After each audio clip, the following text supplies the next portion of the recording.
Hello classmates, it's the one and only Sunny. Today we're going to do some how-to because I have too much freedom in this class. Today's subject is going to be how to make a visual novel.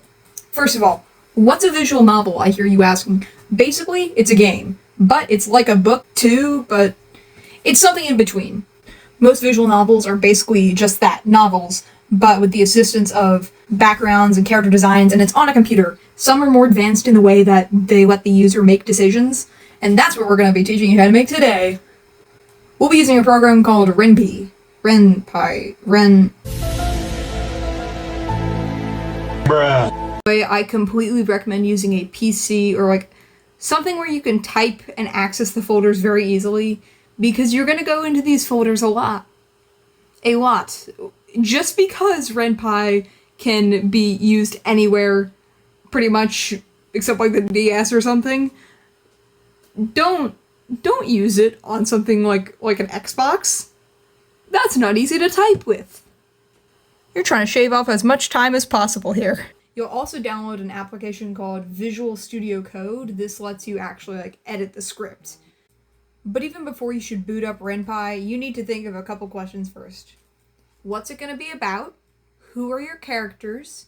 What's the conflict? All of that story writing stuff you learned in your English class in middle school and elementary school.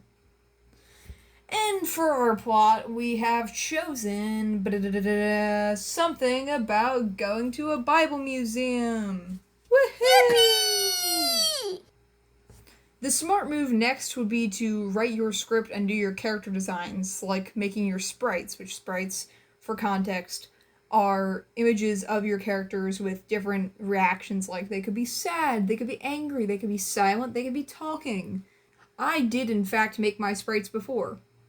You should, however, always write your script before, because it's a really, really bad idea to write an entire script in your coding software. No one's gonna just write it on the fly, right? Yes, that's what I did. Do as I say, not as I do. If your story is interactive, here's a pretty good tip.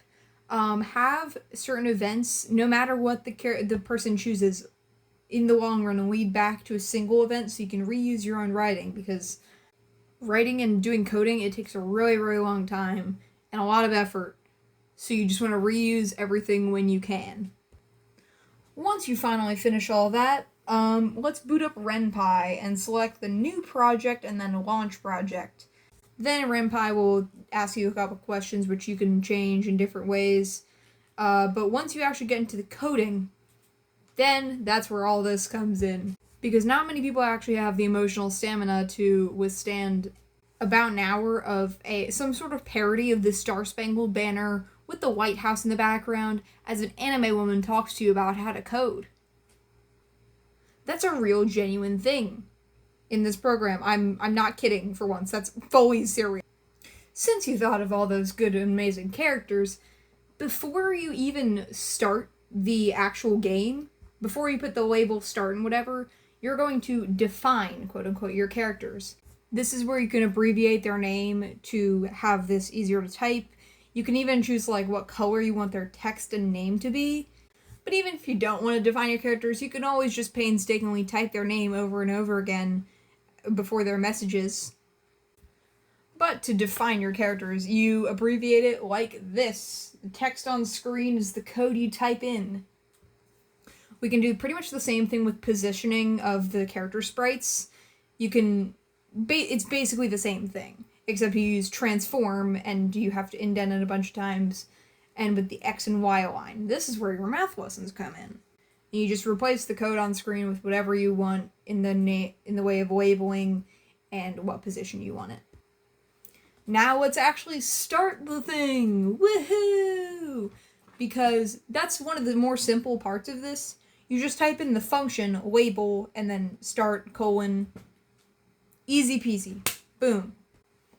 To have your sprites or even your backgrounds appear on screen, you're just going to put the label show and the name of the file without putting PNG or JPEG. I'm making this very serious here. because it took me a painstakingly long amount of time to figure this out. You do not need to put the PNG or the JPEG, whatever file type, don't put it. Just don't.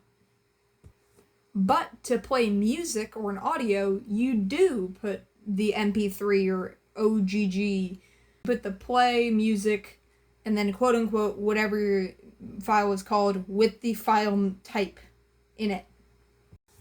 To start a scene, quote unquote, you're just going to type in the function label. Another very easy thing, and this is where you'll put all of your, like, play this music, show this image, all the dialogue. You can also even play movies.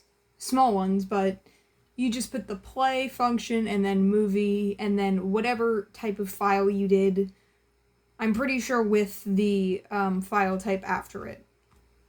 Now, some of my classmates might think that these characters kinda look like them.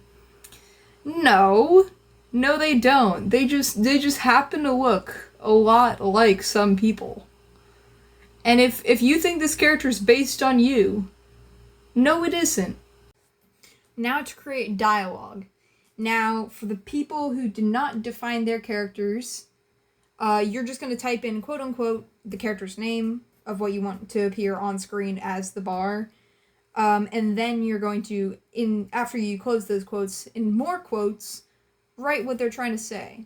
But for the people who took my advice and put define, this is much easier because you just need to type in the abbreviation that you did for your character and then their message without having to do those first quotes. Now for interactive visual novels, you will click the menu function or type it in, and then you can have as many options as you want. What will be displayed on the button is quote unquote whatever you want, colon, and then using the jump transition to the next label with that title if you so desire, but you can put any title you want. If statements are a little bit more difficult, and I don't fully understand them yet, but I'm going to try my best to explain them, they allow the program to make decisions for you with certain conditions. So if this specific condition is met, then this other condition will start. And it runs a different block of code. Think of it like a science project where you have to start a thesis statement or what you think will happen. If this condition is met, then this will happen. And finally, to close out, how do we actually end our game? Simplest thing on the board. Tab, return. You've just made your first visual novel. Celebration! Thank you so much for watching. Thank you to my English teacher for letting me do this again. Have a wonderful day, and remember, always stay sunny.